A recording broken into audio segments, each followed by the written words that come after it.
The day the aliens arrived was sunny in Washington, D.C.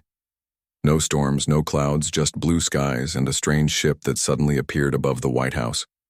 It was smooth and silver, about the size of a cruise ship, and it hovered without making a sound. Greg Barnes had been grading papers in his office at Georgetown University when the news broke. As a professor of linguistics who specialized in pattern recognition, he wasn't the type of person who typically got calls from the government. But today was different. "Professor Barnes, this is General Rogers from the Joint Chiefs. We need you at the Pentagon. Now." 3 hours later, Greg sat in a room with 5 military leaders, 3 scientists, and cultural anthropologist Olivia Martinez, whom he knew from academic conferences. The large screen on the wall showed the alien ship, now surrounded by military aircraft that looked tiny in comparison. "They're trying to talk to us," said General Rogers, a tall woman with short gray hair and sharp eyes. "We need to figure out what they're saying." The aliens called themselves the Navori, and they were part of something called the Galactic Concordat. Their messages came through as strange symbols and sounds that human computers struggled to decode. Greg watched the patterns repeat, his mind already breaking them down into components. "Give me 6 hours," he said quietly. Olivia looked at him with surprise. The best linguistic AI systems need at least 3 days to create a basic translation matrix for a completely unknown language. Greg shrugged. "I see patterns, always have." While the military prepared for the worst and politicians argued about how to respond, Greg sat alone with the alien transmissions playing on repeat. By midnight, he had the basics. By dawn, he could understand their formal greeting protocols. And by the time the alien delegation requested a face-to-face meeting, Greg had prepared a response in their own language. The aliens landed in a specially prepared area at Andrews Air Force Base 3 days after their arrival. Their ship extended a walkway, and 5 figures emerged. They walked on 2 legs but had 4 arms each. Their skin was bluish-purple, and they had large, dark eyes that didn't blink often enough to seem normal to human observers. Ambassador Zix Tier led the group. He was taller than the others, with elaborate markings on his face that Greg recognized as status symbols from the transmissions he'd studied. "We welcome the representatives of Earth," Zix Tier said through a small device that translated his clicks and whistles into English. "The Galactic Concordat greets your world and offers you the opportunity to join our collective of civilizations." President Reyes stepped forward. "We are honored by your visit and open to peaceful dialogue between our peoples." The first meeting was held in the East Room of the White House. The alien delegation sat across from Earth's representatives, President Reyes, Secretary of State Kim, Admiral Samantha Wright, Greg, Olivia, and several others. Security was tight, with armed guards at every door. Ambassador Zix Tier spoke with careful precision. "Your civilization has achieved spaceflight, nuclear technology, and global communication networks. This qualifies you for Category 3 status within the Concordat. We can offer protection, limited technology sharing, and regulated trade routes." Greg listened carefully, not just to the words but to the pauses between them. Something felt off. Admiral Wright leaned forward. "And what does the Concordat expect in return for this protection?" "Merely access to some of your natural resources and agreement to abide by Concordat regulations regarding expansion and military development," Zix Tier replied smoothly. "Most emerging civilizations find this arrangement quite beneficial." That night, Greg couldn't sleep. The translator device the aliens used had a specific rhythm to it, a pattern he couldn't shake from his mind. He got up at 3 a.m. and began working with the recorded meetings, isolating background sounds and frequencies. By morning, he had discovered something strange. The aliens' translator wasn't just converting their language to English. It was also sending data back to their ship on frequencies humans weren't supposed to detect. The second meeting went much like the first, with the aliens offering protection that sounded more like control. Greg sat quietly, watching the aliens' body language and listening to their hidden communications. When the meeting ended, he approached Olivia. "They're hiding something. Their device is transmitting data we're not supposed to know about." Olivia's eyes widened. Can you decode it? Already. Working on it. But I need access to more surveillance equipment. Admiral Wright provided what Greg needed, specialized monitoring devices normally used for detecting spy communications. For the next 24 hours, Greg worked non-stop, breaking down the patterns in the aliens' secret transmissions. What he found shocked him. The Concordat wasn't just talking to Earth. They were simultaneously negotiating with 7 other planets, offering each slightly different terms, playing them against each other for maximum advantage. And worse, their protection had historically led to near-complete resource depletion on other worlds. The third diplomatic meeting was scheduled for the United Nations headquarters in New York. This time, Greg sat directly across from Ambassador Zixtier, with Olivia beside him. The alien began with the same smooth promises of protection and limited technology. When he finished, Greg cleared his throat. Ambassador, could you explain why the Concordat is offering the Proxima Centauri colony better terms than Earth? And why you told the TRAPPIST system that Earth had already agreed to resource extraction rights we haven't discussed? The room fell silent. Zixtier's large eyes blinked rapidly, a sign of stress Greg had noted in his studies of their physiology. I don't understand what you mean, the ambassador said, but his translator unit made a strange clicking sound, as if struggling with the lie. Greg pulled out a tablet and played back a recording, not of their meeting but of the Concordat's secret transmission to their ship, now translated into English. It detailed their strategy for manipulating Earth into accepting disadvantageous terms. Ambassador Zixtier froze. The other aliens began making rapid clicking sounds to each other. How could they know this? One whispered, not realizing Greg could understand their language without the translator. The meeting ended abruptly with the aliens returning to their ship. That night, 3 more alien ships arrived in Earth orbit, these ones larger and clearly military in design. Admiral Wright prepared for potential conflict, but Greg had a different idea. He worked through the night again, this time sending a message, not to the ships above Earth, but to all 7 other worlds the Concordat was negotiating with. The message was simple. The Concordat is lying to all of us. Here's proof. By morning, the alien ships were gone, recalled by a Concordat suddenly facing rebellions across multiple fronts. President Reyes found Greg sleeping at his desk. You may have just saved Earth from becoming a colony, she said when he woke up. How did you figure it out? Greg rubbed his tired eyes. Humans are good at patterns. We evolved that way. I just paid attention. He didn't know it then, but that simple human trait, paying attention, seeing patterns, understanding intentions, would soon make Earth the most feared planet in the galaxy. 6 months after the Navori and their galactic Concordat ships left Earth orbit, humanity was no longer alone in the universe. Earth had established contact with 12 different alien species, bypassing the Concordat's controlled channels. Some came with caution, others with curiosity, but all came with questions about these strange humans who had somehow outmaneuvered the powerful Concordat. Jack Howard sat in a large, circular room with representatives from 7 different species. The room was located on a space station called Unity Point, built specifically for interspecies meetings in neutral territory. As Earth's first representative to the Galactic Trade Commission, Jack looked ordinary, a former data analyst from Chicago with graying hair and glasses. But to the aliens watching him, there was nothing ordinary about what he was doing. So you see, Jack said, pointing to figures on a holographic display, Earth can provide these rare metals at 20% below standard rates, if the Zentari can guarantee us access to their antimatter production technology. The Zentari, representative, a tall being with iridescent scales and 4 eyes, leaned forward. How did you know we needed these specific metals? Our supply shortage is not public knowledge. Jack smiled. Market analysis. The shipping routes near your home system show a pattern of increased searches for alternative sources. What Jack didn't mention was that he had simply noticed the Zentari representatives always touched their scale-covered hands whenever Earth delegates mentioned certain metals. From that tiny gesture, he had guessed their need and researched which of their manufacturing sectors would be most affected.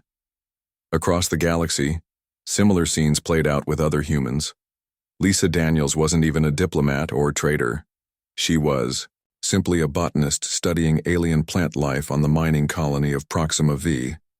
During a casual lunch with Zentari officials, she mentioned how worker benefits might be reduced soon.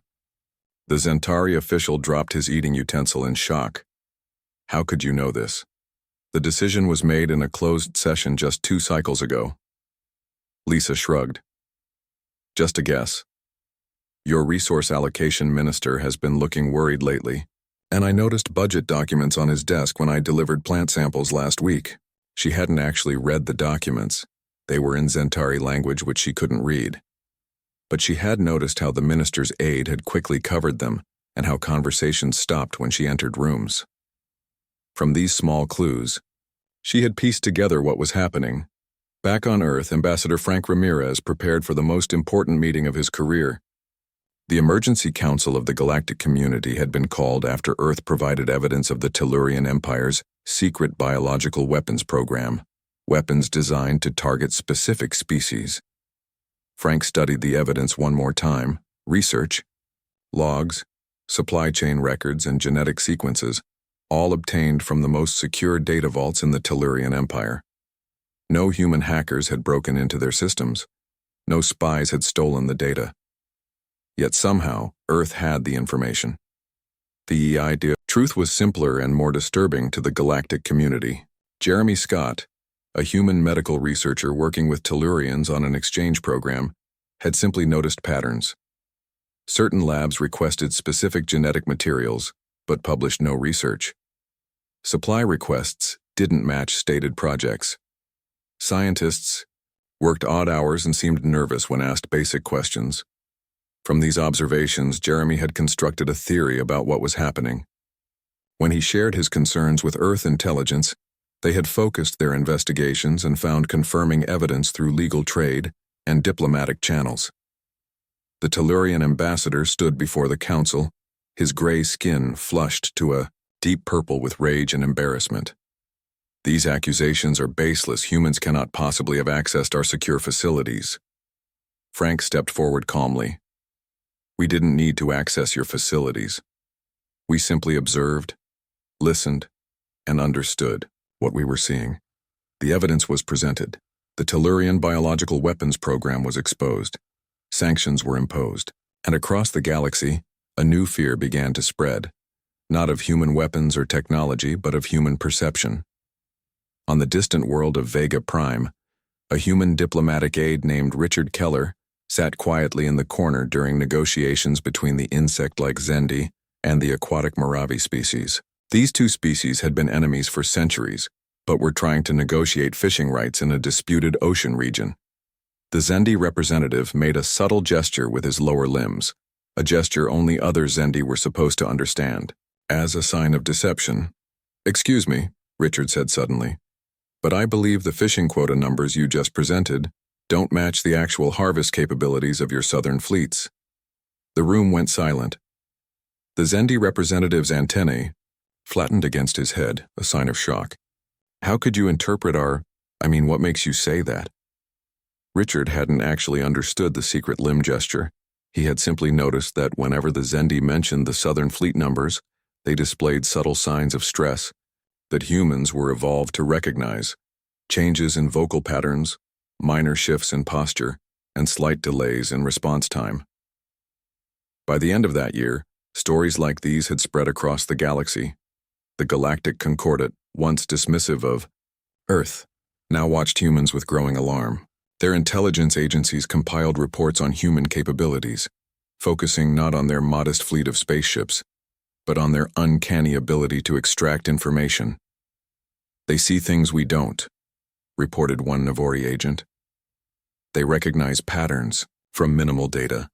They read intentions from the smallest gestures. It's as if they evolved to be living lie detectors." This was closer to the truth than the agent realized. Humans had evolved on a planet with countless predators and competing tribes. Those who could quickly assess threats, recognize patterns, and understand the intentions of others survived. Those who couldn't, didn't. After thousands of generations, Humans had developed brains that constantly analyzed social situations in ways other species couldn't comprehend. Admiral Samantha Wright met with President Reyes to discuss the changing galactic situation. Earth's small fleet of space vessels was growing, but remained far behind the massive armadas of older spacefaring civilizations. "They're afraid of us," Admiral Wright said. "Not our ships or weapons, but our minds." President Reyes nodded. "We're getting requests from 17 different species for human advisors to assist in their own negotiations. They don't trust any deal where the other side might have a human helping them see things they can't." Greg Barnes, the linguistics professor who had first exposed the Concordate's deception, now led Earth's growing diplomatic corps. He trained other humans to use their natural abilities more consciously, to pay attention to the subtle cues and patterns most people processed unconsciously. "We're not doing anything special," he told his students. "We're just being human. But out there," he pointed upward, "being human is the most powerful thing we can be." Across the galaxy, a new term entered the diplomatic vocabulary of a dozen species: human intuition. To some it meant wisdom. To others it meant danger. To all it meant one thing was certain: the galaxy would never be the same now that humans had joined it. By the year 2163, 6 years after first contact, humans had spread throughout nearby star systems. They weren't colonizers or conquerors. They were advisors, diplomats, traders, and observers. And they were changing the galaxy in ways no one had expected. The term human intuition had become common in alien language. Many species studied humans, trying to understand how these newcomers could so easily see through deception and predict behaviors that had fooled others for centuries. Dr. Kelly Patterson stepped into a room where tension was thick enough to feel. On one side sat the Araxian delegation, tall beings with ridge-lined faces and ceremonial armor that hadn't changed design in 1,000 years. On the other side were the Voth representatives, shorter and stockier with skin that shifted colors with their emotions, currently a wary orange-red. Kelly, a behavioral psychologist from Boston with curly hair and kind eyes, had been asked to mediate this dispute. The Araxians and Voth had been fighting over control of a resource-rich nebula for over 300 years. "Before we begin," Kelly said, "I want to understand what each side truly wants."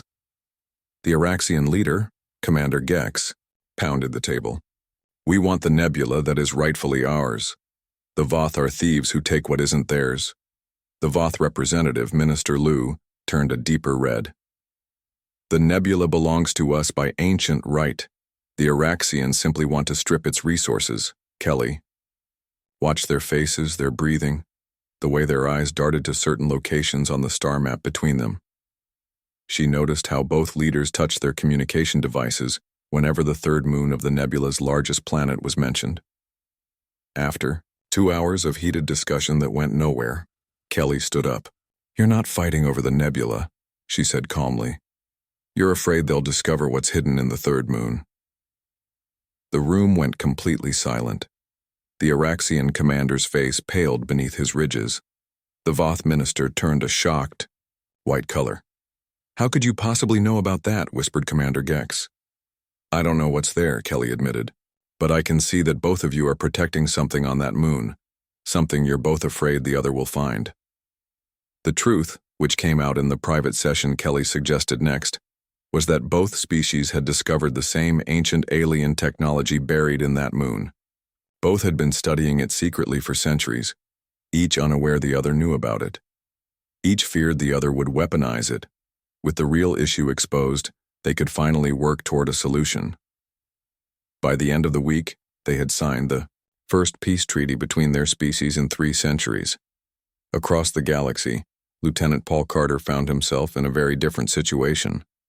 As part of an exchange program meant to build trust, he was stationed aboard the Concordate military vessel, Unwavering Might. He was the only human among a crew of 2,000 Navori. During a battle simulation exercise, Paul watched the Navori officers plan their strategy. Without thinking much about it, he leaned over to a junior officer. "If you're trying to ambush the enemy fleet at these coordinates, you should adjust your sensor array to compensate for the radiation from that pulsar," he said. Otherwise, they'll detect you from the interference pattern. The junior officer stared at him. How do you know about the radiation interference protocols? Those are classified concordant military tactics. Paul blinked in confusion. I don't know any classified protocols. It just seemed obvious from the way your ships are positioned and the natural features of that star system. The incident was reported to General Kirill, the Navori commander. The general studied Paul for several days afterward, noting how the humans seemed to understand things without being taught, how he picked up on subtle cues that most junior Navori officers missed. They don't even realize they're doing it, General Kirill reported back to Concordant High Command. They read micro-expressions our species evolved specifically to be unreadable. They see patterns we don't even know we're creating. Research. Stations throughout the galaxy began studying humans more intensely. The Morrigan Collective, known for their scientific approach, established a human observation post on their homeworld. What they found disturbed them greatly. Humans evolved on a planet with multiple apex predators and thousands of competing tribes, their report stated. Their pattern recognition and threat assessment capabilities exceed any known species. Their brains constantly process social cues we cannot even perceive. One incident in particular spread fear through the galactic community. A human trade representative named Donna Miller was attending a routine meeting with the Jirani hegemony when she noticed something odd about their fleet deployment requests. These shipping lanes you're asking for don't make sense for commercial transport, she said. They only make sense if you're positioning for a military strike against the Proxima colonies. The Jirani ambassador froze, then quickly recovered. That's absurd. These are standard trade routes. But Donna had already seen the truth in his reaction. She reported her concerns to Earth intelligence, who quietly warned the three major powers with interests in that region. Within days, the Jirani found their secret military buildup surrounded by the combined fleets of three former enemies, now united by human intelligence. No shots were fired. No wars were started. The Jirani quietly withdrew their forces and denied any hostile intentions. But everyone knew what had happened. A single human had seen through plans that had been in development for years. On the planet Nexus Prime, a scientific conference brought together the leading minds of 12 species. The topic that dominated every discussion wasn't technology or physics or biology. It was humans. They're telepathic, insisted one Zentari scientist. They must be reading our minds. Don't be ridiculous, countered a Tellurian researcher. They're simply observing micro-behaviors we don't realize we're exhibiting. That doesn't explain how they predict events before they happen, argued a Voth analyst. They anticipate moves in strategy games they've never played before. They guess outcomes of complex scenarios with statistically impossible accuracy. The debate continued without resolution, but one thing was becoming clear to the assembled scientific minds. Humanity's edge wasn't technological, it was biological. They had evolved on Earth, a planet that had shaped them into the most socially perceptive species in known space. Back on Earth, Admiral Wright met with the now expanded Human Diplomatic Corps. Greg Barnes, the linguistics professor who had started it all, sat beside her. The galaxy is changing because of us, Admiral Wright said. Not because of our ships or our weapons, but because of how we think. Greg nodded. We're not special, he said. We just evolved in a world where noticing things meant survival, where reading the intentions of others kept you alive. A young diplomat raised her hand. But sir, if we're so good at reading others, why didn't we ever realize how unusual this ability is? Greg smiled. Because to us it's just being human. Across the stars, a new reality was setting in. Humanity wasn't feared for their warships. They were feared because they saw what no one could hide. And they didn't even realize how extraordinary that was. By 2170, 13 years after first contact, Earth had become the galaxy's premier diplomatic power without firing a single shot. The reason was simple yet profound. No species wanted to negotiate without a human advisor present. Not because they trusted humans, but because they didn't trust any negotiation where the other side might have human insight, and they didn't. Nancy Klein walked slowly around the large table where representatives from the Tellurian Empire and the Zentari Confederation sat in tense silence. As a diplomatic specialist from Seattle with 20 years of experience in international relations before aliens ever arrived, Nancy had a gift for spotting lies. Now she used that gift on a galactic scale.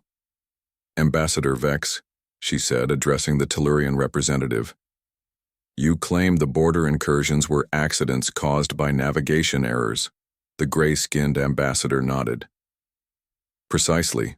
Our patrol ships miscalculated the boundary markers." Nancy continued her slow walk.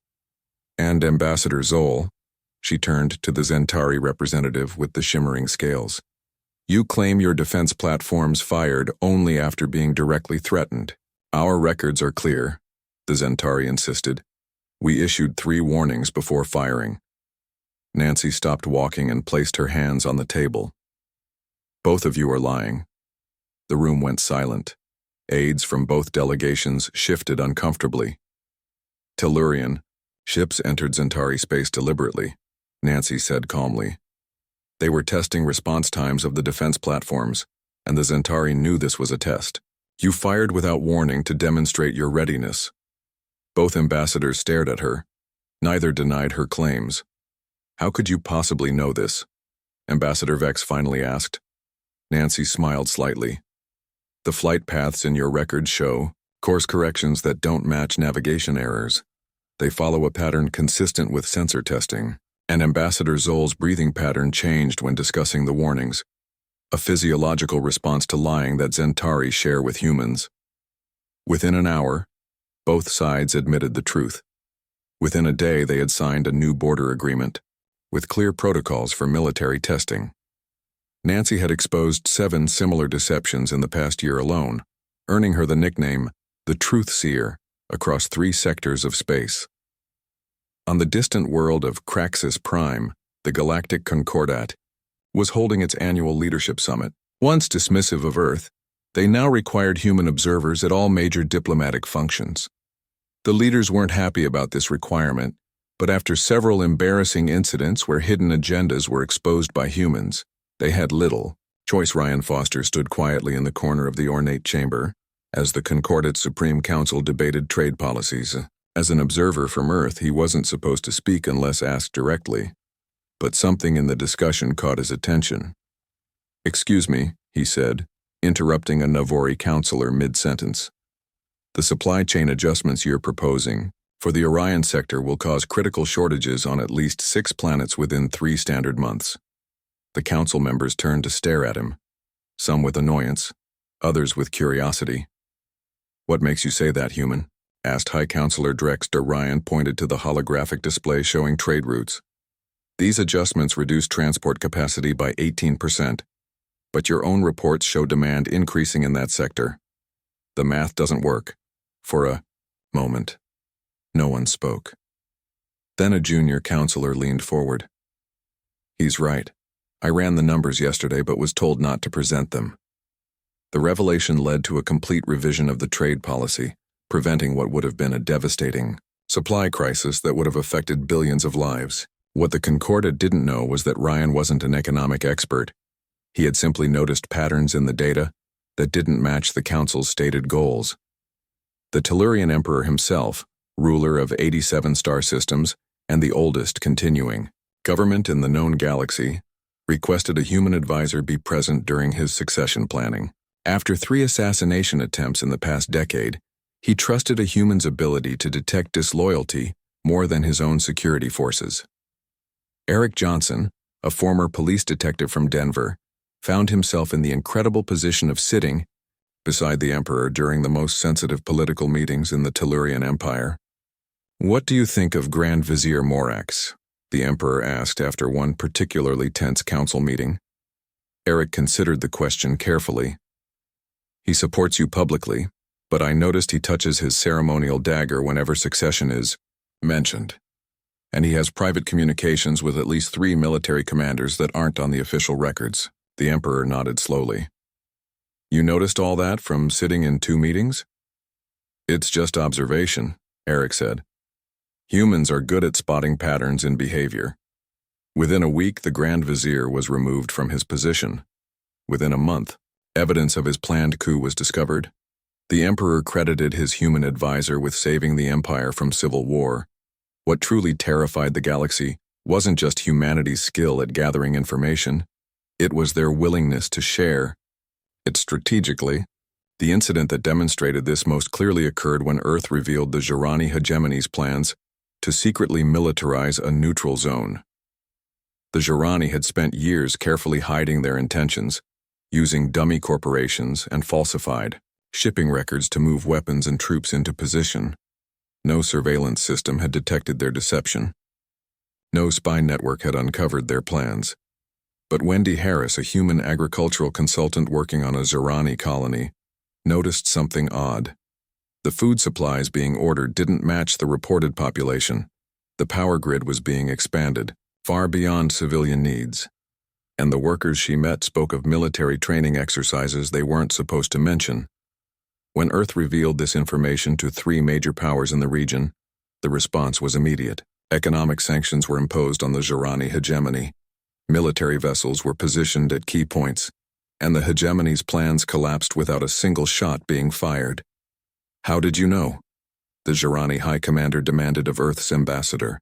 We had the best encryption, the most careful planning. We just pay attention, was the simple reply. The turning point in humanity's galactic reputation came when the secretive Veil Collective, masters of stealth technology believed to be undetectable, discovered that Earth intelligence already had complete schematics of their hidden homeworld. The Veil Collective had existed for thousands of years, hiding their true nature from the galaxy. Their ships could pass through any security. Their agents could infiltrate any government. No one knew where they came from or where their base of operations was located.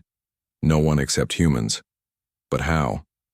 Their Supreme Director asked Ambassador Olivia Martinez during a private meeting that the Veil Collective had thought was secret until Martinez arrived precisely on time.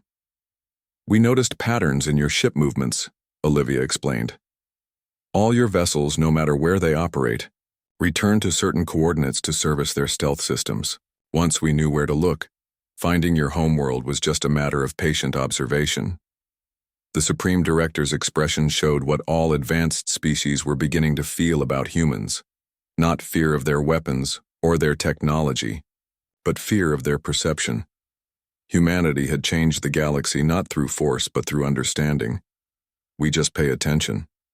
Ambassador Martinez had said. That simple phrase became a warning whispered throughout the galaxy. 25 years after first contact, the galaxy had fundamentally changed.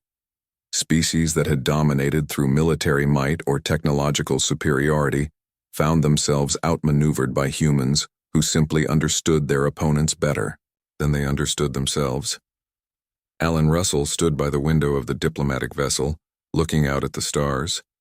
At 72 years old, his hair was completely white now, and lines marked his face from decades of difficult negotiations. As one of Earth's most experienced diplomats, he had been called out of retirement for one final mission, perhaps the most important one of his life. The ancient Klaxar Dominion had threatened to deploy planet killers against the Novan Federation after a border dispute escalated beyond control. The Klaxar, silicon-based life forms who had traveled the stars for over 20,000 years, were known for their unwavering decisions and their willingness to use overwhelming force. We are honored by your presence, Diplomat Russell, said the Novan representative, a tall willowy being named Elar, whose species communicated as much through color changes in their skin as through words. Right now, Elar's skin showed patterns of deep anxiety, swirls of purple against their usual blue. The Klaxar Supreme Commander has agreed to meet with us, Alan said, but only for one standard hour. We need to make it count. The meeting took place on a neutral space station near the disputed border. The Klaxar Supreme Commander entered the room with a sound like grinding stone. His crystalline body reflected the light in sharp patterns, and his voice resonated from deep within his silicon form. State your purpose, human, the commander said. Though I warn you, our decision is made. The Novans have encroached on our territory for the last time. Alan didn't argue or plead. Instead, he simply began to talk, his voice calm and measured. Let me tell you what will happen if you deploy your planet killers, he said. Not just the military consequences, but everything else. For the next 40 minutes, Alan laid out the true consequences with such piercing accuracy that the room grew completely still. He described how the initial attack would destroy 3 Novan worlds, killing billions. He explained exactly how the 17 other species with ties to the Novans would respond. He detailed the economic collapse that would follow in 3 major sectors. But more than that, Alan described what would happen to the Klaxar themselves, not just militarily, but culturally, economically, and psychologically. He explained how their own people would react when the full horror of their actions became known. He named specific Klaxar cultural values that would be violated, quoting from their ancient texts with perfect accuracy. "Your own history tells us what will happen," Alan said. "After the Morning Star's conflict, 60% of young Klaxar chose to return to your home system rather than serve the Dominion military. Your culture nearly fractured. This action will break it completely." The Klaxar commander's crystalline body had stopped reflecting light so brightly. Now it seemed dimmer, absorbing more than it reflected. "How can you know these things?" the commander asked. "These are matters we have not discussed outside our highest councils." "I've studied your people for 20 years, Alan said simply. "I've read everything you've made available to outsiders. I've watched how you respond to various situations. The patterns are there for anyone who pays attention." When the hour ended, the Klaxar Supreme Commander did something unprecedented. He voluntarily stepped down from his position rather than proceed with the attack. The crisis was averted without a single shot fired. Later, aboard the Earth vessel returning home, Elar asked Alan how he had done it. "You didn't just predict their military response," the Novan said, skin now showing patterns of wonder and relief. "You spoke of their souls, of things so deeply private to them that even we, their neighbors for millennia, did not know." Alan shook his head. "Humanity's most powerful weapon isn't technology," he explained. "It's understanding. We evolved on a planet where survival depended on reading tiny signals, predicting behavior, and building complex social alliances. Back on Earth, the Galactic Affairs Council met to discuss this latest diplomatic victory. Admiral Maria Elliott, commander of Earth's defense fleet, spoke to the assembled officials. "Our fleet now includes 200 ships," she said. "Impressive by our standards, but still small compared to the major powers. And yet, we've prevented 4 major wars in the past decade without firing a single shot." The final confirmation of Earth's unique power came when the Galactic Concordat's Grand Intelligence Archive was publicly released after a political revolution overthrew their leadership. Among its most classified files was a warning that had been circulated to all major powers: exercise extreme caution in all human interactions. They see through deception instinctively. They predict outcomes with uncanny accuracy. They understand motivations you have hidden, even from yourself. And, most dangerous of all, they don't even realize how extraordinary this is. To them, it's just being human. The document had been distributed to over 200 species, with a classification level so high that even most government leaders hadn't been allowed to see it. Now it was public, confirming what many had suspected. Greg Barnes, the linguistics professor who had started it all during first contact, was now the head of Earth's diplomatic academy. At 81, he still taught classes to new recruits, emphasizing the importance of observation and pattern recognition. "We're not special," he told his students, just as he had been saying for 25 years. "We're just human. We notice things." A young student raised her hand. "Professor Barnes, if our ability to read others is so powerful, why did it take contact with aliens for us to realize how unique it is?" Greg smiled. "Because when everyone around you has the same abilities, they don't seem special. It's only when we met species who evolved without these skills that we understood our advantage." Across the stars, humanity continued to spread, not as conquerors, but as observers, mediators, and advisors. Their small fleet of ships was treated with a respect far beyond its actual power. Their diplomatic corps was the most sought after in the galaxy. As Commander Maria Elliott often said to nervous alien dignitaries who visited Earth and marveled at the relatively small size of her fleet, Our warships aren't what you should worry about. It's the fact that we already know what you're going to do with yours. It wasn't Earth's weapons that the galaxy feared. It was the human mind, evolved on the most socially competitive planet in known space, finely tuned by millennia of predicting others' behavior, reading the smallest signals, and understanding the deepest motivations. To the humans, it was just who they were. To the galaxy, it was the most powerful force they had ever encountered.